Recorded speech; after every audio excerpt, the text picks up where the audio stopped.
is Valentine's week. Mm-hmm. Fresh reminder for anybody who forgot. I did not forget. Really? Mm-mm. You didn't forget? I never forget. I only forget like an things elephant. when I want to forget them. Yeah. You know what I mean? I wish I had that problem. It's like a listless forgetfulness. Yeah. Okay.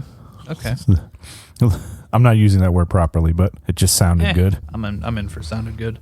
So it felt appropriate this week to deal in tragedy and societal breakdowns and the worst of humanity and a piece of history. Yes. Now, as one of the great love stories of our time, Titanic felt very appropriate for Valentine's week. And as the movie itself drew in, maybe we get the fans of the epic disaster movie as well. Not to be confused with The Great Poseidon Adventure. Which is a great movie. Yeah. I do really like that one. Also not to be confused with the Poseidon Adventure remake with Kurt Russell. Yes. Which is, yes. There was that one, and then the one I'm referring to was, what, 70s, 80s? With Gene Hackman. Yeah. Anyway. Yeah, good stuff. All around good stuff. But yeah, we elected to do James Cameron's Titanic from 1997. When I was a wee lad, I was quite obsessed with this movie. Time out. What do you mean elected? I was against this fully. No, I'm just kidding. Couldn't continue. I was gonna say I don't recall you having strong feelings one way or the other. I think I said Billy Zane, and you're like, all right, I'm in. All right, I'm in. Let's do it. Mummy? Yes, absolutely. The mummy himself. But continue. I'm sorry, I interrupted that. Interestingly enough, around the same time the mummy actually took place. Yes. Well, the mummy's in the 1920s, no? I think. So, I mean, within a decade, that's not too bad going back 100 years. But yeah, there's a lot of information on James Cameron's Titanic. It was a huge, massive undertaking and went through a crazy amount of overhaul processes in post-production because the test screenings did not do well. The test screenings did not do well, really. No, the movie itself was almost an hour or so longer than the currently long as hell final cut. Yeah, that sits at about 3 hours and 5 minutes. It was a much grander scoped epic. It covered a lot of plot threads throughout the ship, including the Chinese man who they save from the water. There's a whole plot thread with Fabrizio, with a love story with him, and the Swedish woman that gets cut out. So there's a lot more. So this was originally then seen as more of an ensemble pick than just it was a large scale disaster piece with a lot of different story threads going on. Almost like Nashville at sea, I guess. Yeah, leading a lot of things into the class structures and into the divides of society that the movie already does lean into, but these plot threads definitely pulled that out a lot more, and where the movie itself now focuses a lot more on Jack and Rose's story. Yeah, so they certainly... So Cameron originally wanted a bigger scope-wise of the story in terms of what characters you're going to follow. Yeah, it was a grand epic where it still is, but it's much more narrowly focused. Yeah, I mean, it definitely has that epic scale in terms of the feel of it, how it's shot. But yes, the story is... And a lot of that stuff was just baked into the nature of how it was produced. Yeah. So, I mean, that element of it is definitely still there. It is much more whittled down to just that love story. Yeah, and even like the alternate ending that I know a lot of people have seen with Bill Paxton really just slamming the themes on the head with a sledgehammer. I'm so glad that they changed that ending. It's much better as it stands, even though that original concept ending was much more in tune with the themes in a lot of ways. I think that the more character-based ending that they went with Rose proving the promise to Jack at the end and a lot of subtlety at play was much more better suited to this story. But I'm starting at the end. Let's focus more on following through here. Take it away, Jack. Take it away. As it goes in, I really do love in the initial dive sequence whenever Bill Paxton's sidekick goes off of "You were so full of boss" whenever he's doing the documentary recording. Yeah, all that stuff really does make me laugh, and it's almost like Cameron's winking at the camera a little bit about his directorial style, like kind of saying that he's. I think it's a moment of reverence in his style. I mean, he wrote and he did direct, so I mean, those lines are all from his head. Yeah. So. Well, I mean, he always does that now. Doesn't he always write and direct his own? For the most part, like he's one of those ones in some fashion. He's always involved in the writing room. Yeah, and I feel like everything following The Abyss has just been an attempt of him. It has been a filmmaking excuse for him to do deep dive research. Like I think he just wants to be a researcher at heart, and filmmaking is a vehicle for him to be able to do that. This is just making me off topic, but this is making me think of the South Park episode where James Cameron raises the bar, literally. Like he's the only one that can do it. I think it's James Cameron. I think, right? Yeah, because he dives down into like the depths of the ocean. Yeah. And he's like, we got to raise the bar back to where it was. God, I could very easily fall down to South Park. Yes, but anyway. For sure.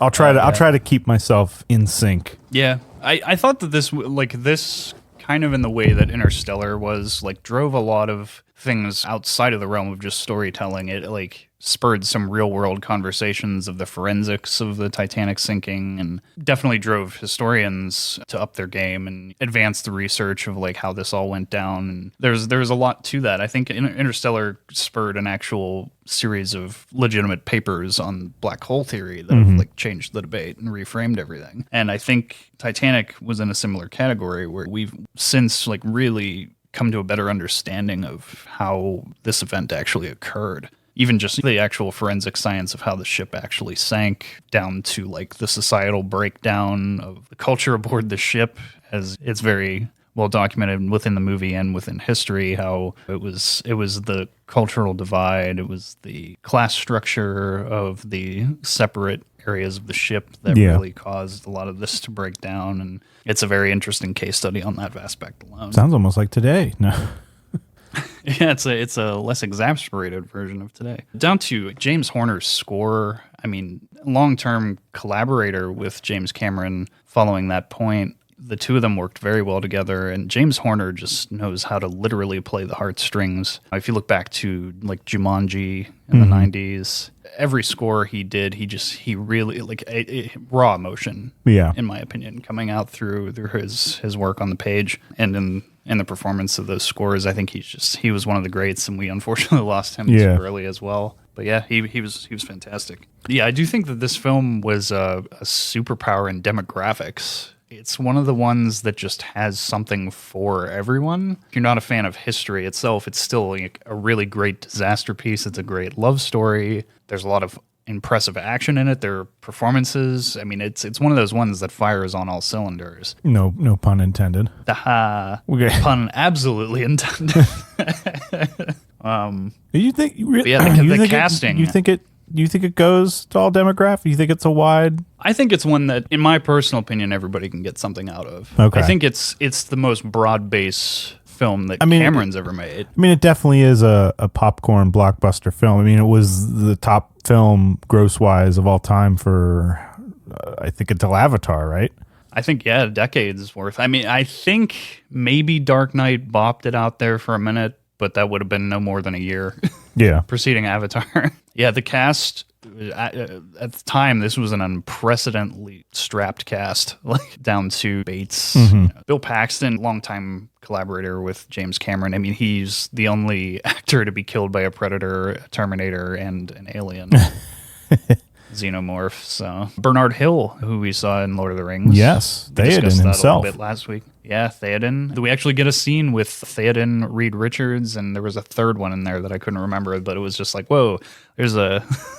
Yeah, there's a... I feel like this is one of those movies where maybe the majority of the cast wasn't famous necessarily at the time, but then wasn't super famous. Yeah, I mean, there were people in here who clearly claimed their fame from this. Yeah. But we've talked about in the past how this is the film that definitely downturned Billy Zane's career. A lot of people would say torpedoed it into oblivion.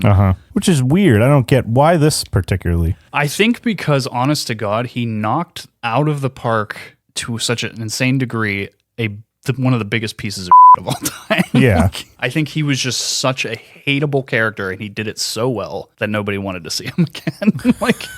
That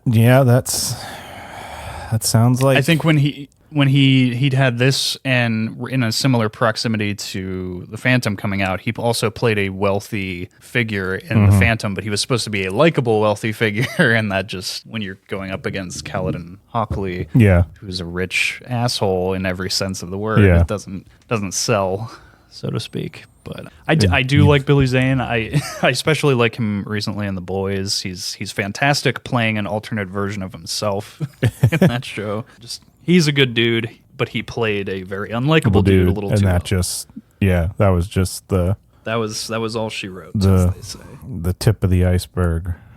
Oh, he did it. He went there. I went there. Okay. I don't know. It was there. Yeah, there's a lot. I think this is one of the most quotable blockbusters, definitely of the 90s, possibly of all time. It has spurred God knows how many memes you see all the time. It's been 84 years. Yeah. I see a lot of the time jokes like the boyfriend disappearing and then the images like Rose. He exists now only in my memory. Or like, I have to draw you. That scene alone has been memed into oblivion. Let me also say this. I will admit here that this was the first time I saw a nude scene. I saw this in theaters, not knowing there. I did as well. You couldn't readily look up what was going to be in. No, that was a pre-internet time. You jump in and hope for the best. Yeah, and I remember when the scene happens when Kate Winslet is about to drop the robe and he's gonna draw her and everything, and I'm just like, what is happening? What's going on? And I just my mom you were never the same. Whispering, just put your head down. And I'm like, oh, okay. You just look at your shoes. You look at your shoes. Look at your shoes. But yeah, so I remember too. The theater was fun fact packed. though about that scene, in the insert shots of the actual drawing of the image, it's actually James Cameron's hands. Really? Because he is actually that good of a sketch artist. He draws all his own storyboards, and because he knew what he wanted compositionally, he put the shirt and stuff on, and that was that. Okay. But yeah, I always thought that was a cool detail, just that it was by his hand. It just adds a level of intrigue to that, I think. Yeah, I think in broad strokes terms, like the themes of Titanic, it's very much I think it is the quintessential female empowerment movie wrapped deeply in a class structure, has a lot to say about women coming up through these insane, power-hungry groups of financially steeped men who just feel like they own everything, and there's a lot there. We said Billy Zane really just sold that performance forward from Pittsburgh steel tycoon family. Yeah. That's right. I forgot. Yeah. Enough, which I thought was a very interesting tie-in. Pittsburgh pops up in fun ways, and so. But you would say this is a female empowerment movie? I would say so. I'm not saying it's like anti-feminine. No, I think it's in the way that Rose breaks from this system of control. True. All right. Out her entire life. I look back to especially the scene where I had this up for later in the notes here, but the scene where she's at lunch with the friends of her mother, and she looks across the restaurant and sees the young girl folding a napkin very pristinely and very properly. It's almost, you can kind of read into that scene and see her seeing herself in that young girl. And there's a lot of stuff there that I feel really taps lightly on those themes and does so very elegantly, but still gets its message across.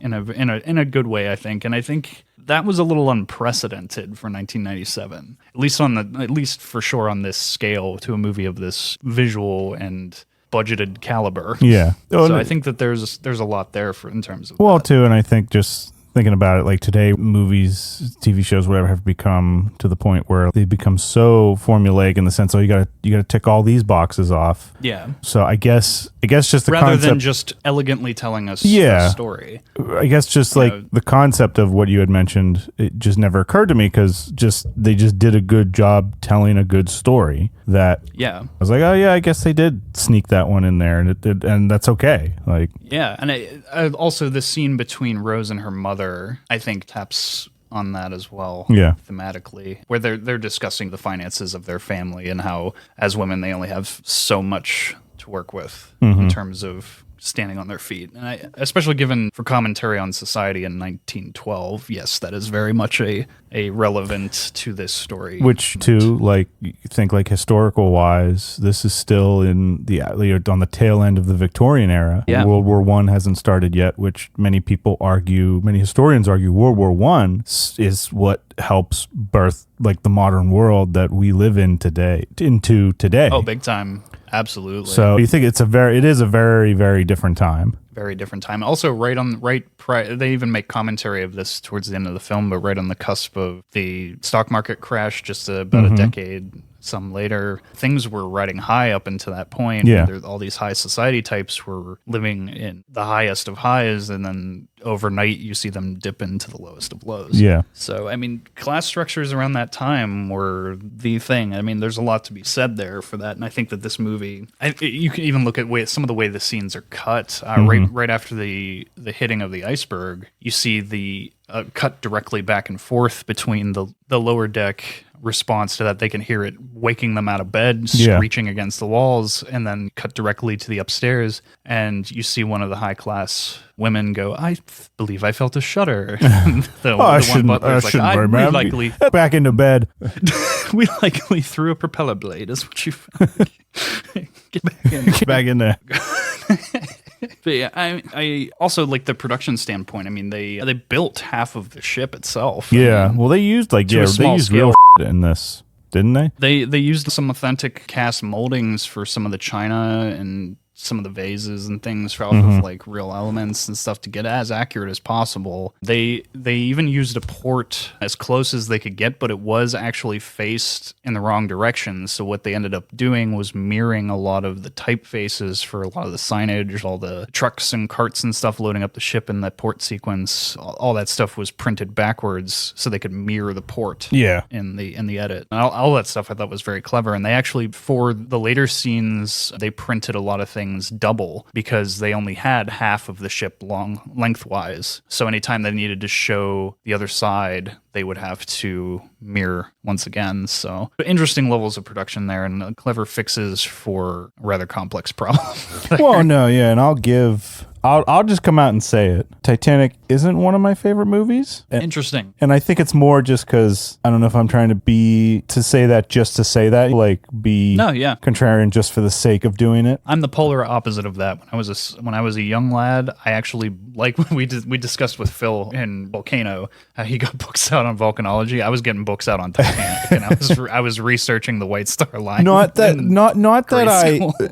I hate it. It's not that I hate the movie. No, yeah. But yeah, it just wasn't, I don't know. I would say like when I first saw it, yes, I enjoyed it. I would say this. As I've gotten older, I'm like, okay. And I think it's more because the script gets whittled down to just the two of them, which I get. Yes. I had not known what you brought up earlier about that he was going for a more grander scale story in terms of multiple characters. That I might have enjoyed more, I think. Yeah, now, it was long and did not test now well. maybe that wouldn't understand. work as a movie. Maybe in today's age, we would see that more as like a limited series, kind of on one of the streaming platforms out there. I don't know, but yeah, that's my 2 bits on that. Continue. Yeah, no, I mean, there's like we said, this is a very quotable movie. There's a lot of there's a lot of little great gems like. What's his name? I'm gonna have to look. Which one? Describe him. From the father from Jumanji. Oh yeah, he plays Mr. Ismay. Mr. Ismay, yeah, one of the architects of the ship or something. When they're having lunch with him, and Rose has the comment, she says, "I think you should look into Mr. Freud. I think his preoccupations with size would interest you greatly." And then everybody else who understands what she's talking about scoff and wince, and then he goes, after she walks away, he says, "Freud, who's he? Is he a passenger?" Can't tell you how many times I've said that one. Freud. Is it? Well, I always took that as like nobody knows what she's talking about except for her. Molly has her little smirk. Oh, that's true. She might. Yeah, Molly Brown even if might. she doesn't understand who Freud is, like she gets the sentiment. Yeah. And her mother is appalled. Freud, who is he? Is he a passenger? Is he a passenger? a lot of great little quotes like that. Yeah. Like, you unimaginable bastard. What else? I remember in college a lot. There were just a lot of little dumb Titanic quotes popping up. I actually have several written down here. I have it's been 84 years. I always loved the quote.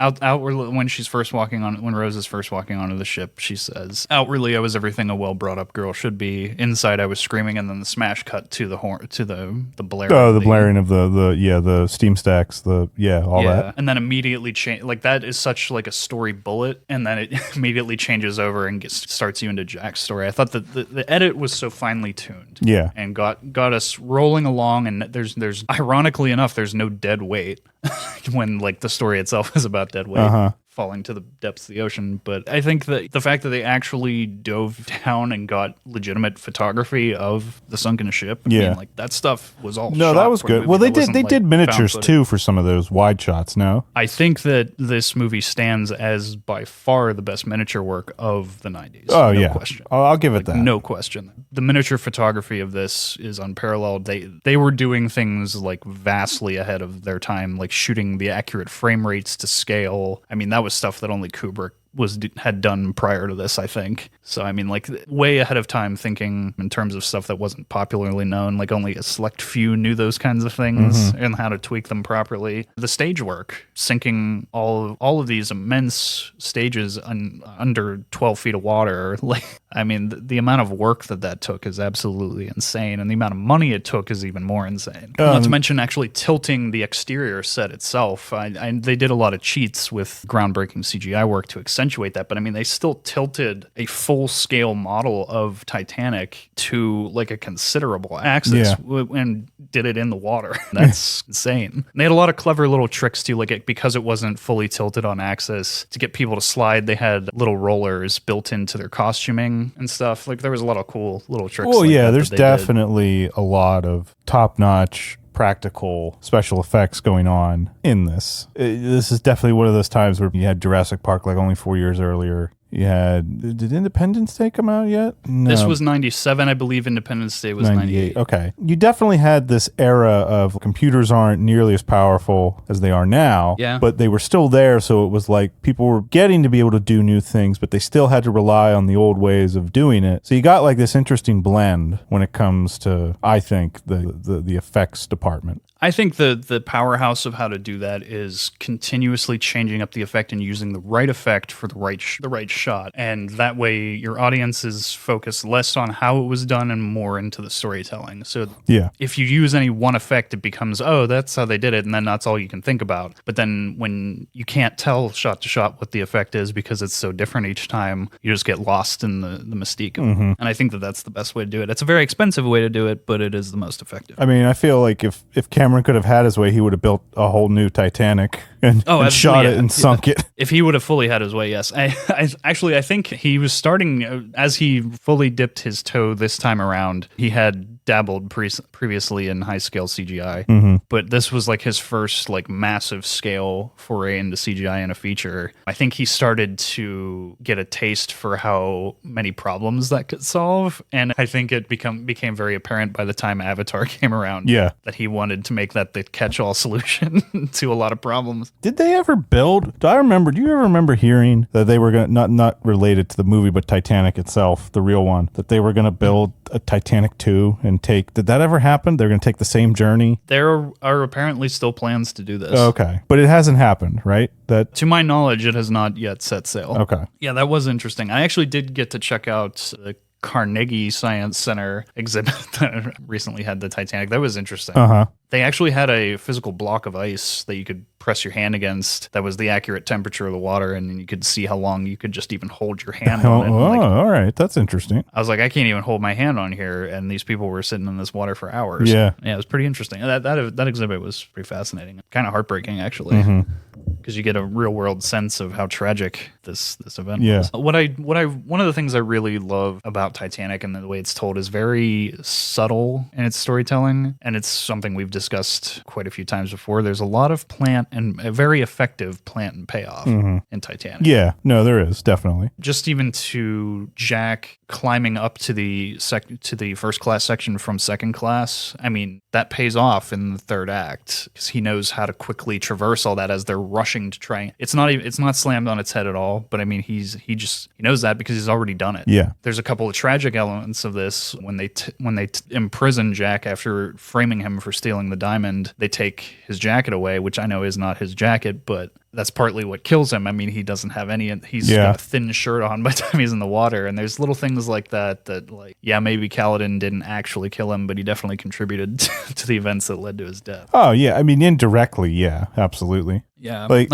that. Notwithstanding that he handcuffed him. And I will say, you're talking about like quotes. Like I will say one that kind of sticks with me and a testament to Billy Zane's performance is like right when Rose is getting on the boat and Cal lies to her saying, "Oh, we got a boat on the other side of the ship," and then Jack is like, "There is no ship." He's like, "No, there is. Not that you'll benefit." But he says, "I always win, Jack, one way or another." I do say stuff like that. I always win. Piece of shit. I always win, Jack, one way or another. He also had that smug air to his inflection down to a T. Yeah. But Bill, I think that performance also mirrors Paxton's Brock Lovett. I mean, it's almost like there's an internal war with Paxton's character between is he going to be a Jack or is he going to be a Kaladin? Yeah. And that's what was attempted with the original ending, I think, but I'm glad they steered away from that. But I mean, that element does still live there in Paxton's performance. And I think there's a lot of interesting things like that. I mean, it all continuously plays back to the class structure of live life to the fullest in Jack's mantra, or I always win, Jack. There's two sides of that coin, and I think that's really at the heart of the real world story of Titanic as well as the narrative telling. That always seems to be a popular name too for characters is Jack. Yeah, it's a very everyman kind of name. I'm just thinking like, yeah, there's always a Jack somewhere, or even like even in Even in Black Sheep with David Spade and Chris Farley, and the cop pulls him over. He's like, "What? Look, I don't know how you do things up in Belleville, in Buckley Town. Officer, me off, Jack." Jack. Now, credit he's going for the joke, but still, yeah. Jack is a popular character name. It definitely is. Another plant payoff that I thought about, you remember the scene where Jack is teaching Rose how to spit off the end of the ship? Mm-hmm. And later on, to get out of Kaladin holding her back from escaping towards the end, she spits in his face. And it's like, that's something that Jack taught her how to do. Yeah. So, well, a lot of little clever things like that. See, that's why I bring up when you were saying the female empowerment movie. I'm going to get a little controversial here on this one. Oof. Just hang on a sec. Okay. So I'm only saying this because this is what the world has done to me now. So when she says it at the end, old Rose. Yes. She says, or one guy says, "We can't find any record of Jack. There's nothing of him anywhere." I always kind of cringed at that line because it's like they just first heard about him within the last half hour or so. Yeah. So it's like, so how why did you would look him up already? And then when she says, "No, there wouldn't be, would there?" And then she's like, "Now you know there was a Jack Dawson and that he saved me in every way that a person can be saved." So I ask the question then, does that? I don't think it does. I don't think it ruins the empowerment movie aspect that you were going for. But would you think that people would now say, "Oh, it's not," because it violates I think people probably would say that nowadays. Yes, that's more what I'm asking. Because, okay, whether or not he's the reason she saves, but he's at the very least, she still has to save herself. So at the very least, yeah, he's the mentor that helps her get there. That goes back to an actual line when Jack first professes his love to Rose. She says, "I'm not looking for you to save me, Jack." And he says, "I know, only you can do that." So I think it actually is directly stated in there. Yeah. Exactly what you're referring to. Okay. In an interesting way. I mean, it's a lot of back and forth, but it's like that all plays into the romance of it. And in a lot of, like she even says, it's a lot of ways, but she definitely did her part in that. And, yeah. You know, it's a team effort.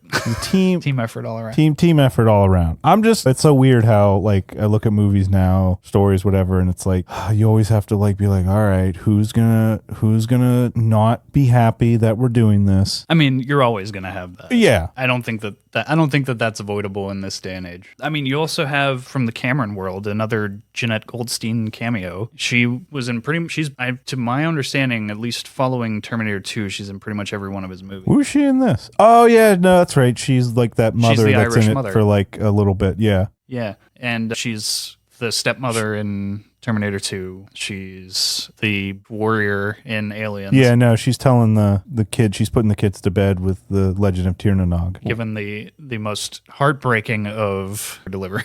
Now, but here's my thing. How in the hell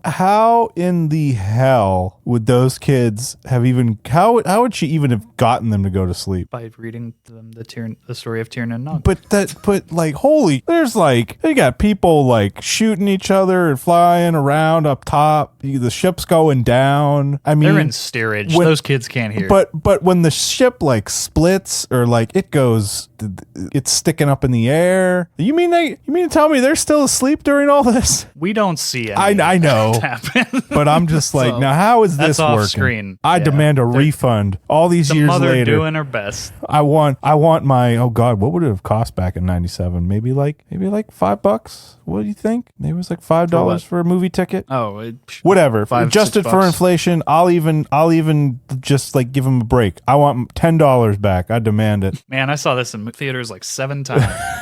not even counting the remasters. I definitely went back for the 2012 3D ordeal. Yeah. And then there was last year the 4K remaster release. They're running it again this year. Interestingly enough, Lightstorm's remaster attempts have been getting very interesting, and this is slightly off topic. Yeah. But the initial Terminator 2 was a heavily contested remaster that a lot of people got angry about. I personally had no problem with it. I thought it looked great. It was oversaw by Cameron and Adam Greenberg. I don't know how Adam Greenberg was still alive. Yeah. He was old when he shot Terminator 2. I was like, it's because he's a Terminator now. He's a Terminator. He's a Terminator. But yeah, a lot of people said that their glassing over kind of made it look plasticky. I didn't personally take that away. I thought it was fine. I thought that for this, I rewatched the current remaster, the current 4K remaster. I thought it looked fantastic. Yeah. Especially in the wide shots, those sunset shots of the ship. Ooh. And given that they were composed almost entirely in computer, made it all that more impressive for me. Wasn't it true that like in one of the remasters he went back and changed the night sky because when they're out on the water, because someone years later pointed out like, oh, that wouldn't have been the night sky at that time. It would have been this. I don't know that it's been changed, but I remember somebody pointing that out. Yeah. That, and then I actually also watched some of the bonus features as well. And Cameron did a little experiment in his private indoor submersed tank because he has that. And of course he does. He's like Vader when he's in the tank outside the suit. He's just like he lives in a bacta tank. But to contest some of the people who've argued with him over the years that Jack could have fit on the door, the whole argument that Jack could have fit on the door. Yes, the legendary argument, yes. They broke it down to like the nuts and bolts forensics of it, whether or not that could have actually been done. And they proved that, yes, technically they could have made it work, but it would have stretched the both of them to their like brink potential survival. And I think given everything that Jack knew in a snap instance, I think it's perfectly fair for him to have assumed that it wouldn't have worked. It's one of those things where it's like, okay, yeah, that could have very, very in a forensically controlled environment potentially have worked. Yeah. I don't think it's outlandish for Jack in the moment to assume that it would. No, I would agree. That honestly never bothered me too much. Yeah, me either. Like, it's because it's for the sake of the story. Yeah, I mean, I get, and obviously you never want something like that in any story you write. You don't want something to be for the sake of the story, because then it's like, well, you just could have done this. Yeah, but I think I get it. In that scenario, set of conditions. In that scenario, you might not have your full wits about you. I mean, how could you? Yeah, you also just got sucked like half a mile down into freezing water. And like just trying to make sure that she's safe. I think at that point was all like It also it reinforces that standpoint that he's doing everything he can to protect her. Yeah, so it's more of an error on his own part and just not wanting to risk it. Yeah. Yeah, that's like, one thing that never bothered me. I will say never bothered me too much. I'm like, yeah, but Yeah, there's another line I wanted to bring up. The one White Star Line serviceman yelling at them as they're like busting through one of the doors. He says, "You can't do that. You're going to have to pay for that. That's White Star Line property." That brings up a very sad actual reality of the Titanic sinking, and that's that the White Star Line actually sued certain survivors and families of the deceased. Oh shit! For missing property or stolen property, in that like life jackets and stuff being taken away, people who survived on deck chairs and things. And when I read that and found out part of this through the exhibit and stuff, and when I found that out through research, I like I said, I researched this like crazy when I was a kid. It broke my heart that this company like killed all these people through their own negligence and then went after them financially in the wake of it. That doesn't surprise me at all. That sounds like, did you ever see the documentary of The Corporation? Mm-mm. This is Not from familiar. a little while back, but it was like a company went into, I want to say Africa, a much more impoverished country, and basically bought the town and there's a thing where they bought all the rights to any rain that fell. That's insane. Yeah, they own it. Then they own it. I don't think they're around anymore, obviously, but the people had to pay, like they couldn't even get fresh like rainwater, anything. They owned it. They owned it all. So that, yeah, something like, I never knew they did that. They sued them later on, but I'm not surprised. Human greed is as old as civilization itself. And knows no bounds. It's still like you'd think it wouldn't be shocking at this point, but it's still. Oh yeah, not to excuse it, but yeah, didn't know that, but not. Actually, I did watch this in 2 parts as well, and a lot of people make fun of me because I know this, but do you remember the 2 set VHS tapes back in the day for this? I know the exact line and time code that this separates. Oh yeah, what is it? Okay, wait. Okay, go. So the line itself is where the captain says, "I believe you may get your lines, Mr. Ismail." Oh yeah, and then Bernard Hill gives him the little turn. Yeah, and then if memory serves, the time code is 1 hour 47 minutes and 55 seconds. Ugh. That's all right. I mean, I know a lot of stuff. I couldn't give you the time code of when Bernard Hill says, "So it begins," when Helm's Deep is about to be. Yeah. But I've always wanted to do like a cut with Theoden and what's the captain's name? Captain Smith. Is it Captain Smith? Yeah. Like the two, obviously it's the same actor. Like I wanted like the two of them to like talk to each other. If I could if I had the ability to do that. That would be an epic conversation, honestly. Like he's trying to tell him to get off and it's like you could cut it with like, "Look, what would you have me do? Look at my man." Also, I'm looking at the cast here. I mean, Victor Garber, one of the great performances of his career as well. He played Thomas Andrews. He was on the Alias TV show as the father. Jennifer Garner. There's a Julia Garner now. I was like, why are you so quiet all of a sudden? Say it right. Say it proud. Because I knew I was wrong.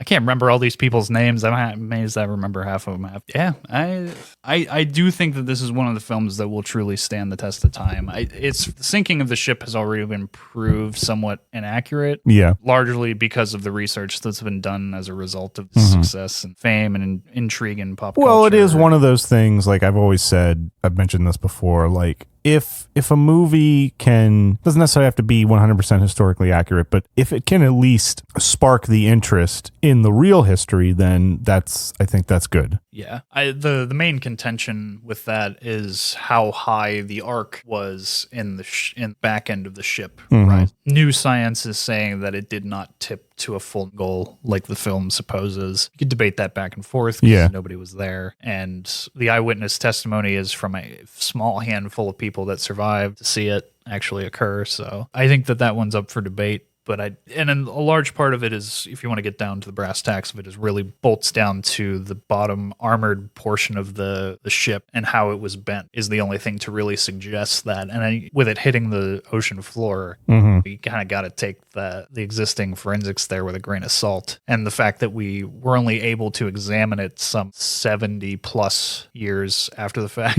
minimum, before we were able to actually go down and locate it. Yeah, that is true. Yeah, it took a while before they could find it. Yeah. So, I mean, I think there's only so much we're ever going to truly know about that. Oh, we didn't touch on the big thing with this movie. What's that? What you got? The theme song. I did have that on my list here. My Heart Will Go On. Yeah, like, I mean, this was like, I can remember girls in grade school having like a freaking seance with this song at recess. It was everywhere. It was in 97. Everywhere. I remember it was on Entertainment Tonight and everything, like night for months. Yeah. To the point where I will say it is one song that I don't know if you can ever hear a song enough in your lifetime to be like, okay, I don't need to hear it again anymore. Yeah. This definitely came close to that for me. Yeah. Just because but I think it was everywhere, and this was before the internet the way it is today. The internet's still in its infancy, so now it's like everything's like that. Yeah. But this is the precursor to everything being everywhere at once. Yeah. No, absolutely. This is one I could definitely talk about hours and hours and hours and hours. There's so many elements to this movie and so much to its production, down to every bit of this movie. I personally think for its time in 1997 is utter perfection. I think because they really maximized their time following those critical reviews of the initial release of test screenings. Yeah. I think they really knuckled down, and to the 11th hour of releasing that print, really focused on what they needed to do to make it work. And I think its box office numbers speak volumes, and it's not always the case. I think that that's an accurate figure, but in this case it's fitting because the work shows, and it's in so many ways it's a landmark for what filmmaking is capable of. And it's rare that you get something that's such a good story but also has such innovative processes and such effective methods for how they brought it to the screen. Like we said before, there's incredible miniature work. I think James Horner's score, one of the best of his career. That score is intrinsically wrapped in the DNA of the storyline. I mean, it lives and breathes. Yeah, and that's what starts. That's what kicks it all off. I think if you don't have that score, the whole thing falls apart. Oh yeah, you definitely lose some of the soul of the movie. The Irish themes alone. I mean, that below deck sequence with all the Irish band performances were live performed, and it hits you in your chest when you hear the drum beats of that party sequence, and then just all the vocal work and stuff. It takes you on flight. Hear it. The performances. I mean, you spawned a lifelong friendship between Kate Winslet and Leo. I know several people hoping and praying that the two of them will finally get together in real life. But all these award shows and stuff, you see them definitely still winking at each other and having a lot of respect for one another. And I think that kind of thing is pretty rare. I mean, costuming and set design I think is kind of unparalleled in terms of period pieces. This is the grandest scaled period piece I can even think of. I'm trying to think of I guess it depends on. Lawrence of Arabia or. I mean, that's fair. Or Spartacus or definitely for the 90s, I would say. Oh, for the 90s, sure. Yeah, I think it's a fantastic film. I think it's one of Cameron's best, which is tall order to begin with. Would you like this more than Terminator in terms of Cameron's movies? Or do you like this more than The Abyss? I definitely like it more than The Abyss, which is tough for me to say, but I will admit. I know a lot of people disagree with me on that, but I think The Abyss is incredible. But I think you can't have Titanic without The Abyss. So that also implies, just in the same way I would argue the differences between Blade Runner and Blade Runner 2049. Yeah. Well, I mean, Blade Runner is an absolute classic, and Blade Runner 2049 can't exist without it. So, I mean, take all of that as you will. A lot of factors there. I think Cameron does such drastically different work each time that it's tough to judge. Yeah. I think his not to get into a whole Cameron thing, but I think his comeuppance from being a lowly truck driver at the start of his career, he was doing to support buying film stock, and he did in between all of his runs, he would go spend a lot of his time at the library researching. He would just walk into AFI and start reading their books off the shelf. Oh, okay. Like he didn't go to film school. He just walked into the libraries of film schools. Another thing. Yeah, and then he would just read books off the shelves and copy the notes. So that's what we should have just been doing. I could have saved all this money. Yeah, we blew it. God damn it. End it now. Cut it. No, I always found that interesting about him, though. I thought that was clever, and I think that the underwater photography down to everything, I think it pushed a lot of bars, and that's ironically enough you brought up South Park. I think that's real funny that they took note of that. But yeah, it's one that I think it is deserving of a second look and going into some of the extended materials because I think there's a lot there and a lot to learn. Yeah. Have you seen Revolutionary Road? Yeah. I always thought that was fascinating. Anybody who is a fan of the cast of Titanic, I definitely, if you can stomach a very gut-wrenching, tough-to-swallow set of performances from Kathy Bates, Michael Shannon, the reuniting of Kate Winslet and DiCaprio for the first time since on screen. I mean, that movie is rough. Yeah. Heartbreakingly rough. Yeah. I actually... More so than this movie. I enjoy Revolutionary Road more than Titanic in terms of I have to wait at least 7 years at a time between watching But Revolutionary Road. I can even though watch I love it. Titanic more often, yes, than I could Revolutionary Road. Revolutionary Road, you gotta like prepare emotionally to swallow that one. But Yeah, it doesn't go down as easy. you think you're so funny. No, I really don't. I'm really not. Doesn't go down as easy. Get out of here. Just leave. No, I'm just kidding. All right, I'll do that. Okay, trying to think. Tough one, because I could just go off and off and off about it. I'm good. What What are some good Billy Zane lines we can throw in? We'll both have the lamb, rare with very little mint sauce. You like Lamb, don't you, sweet pea? Please, I have a child. Yeah, it's another one that's memed to hell. It's like everybody doing their taxes. I have a I have child. a child.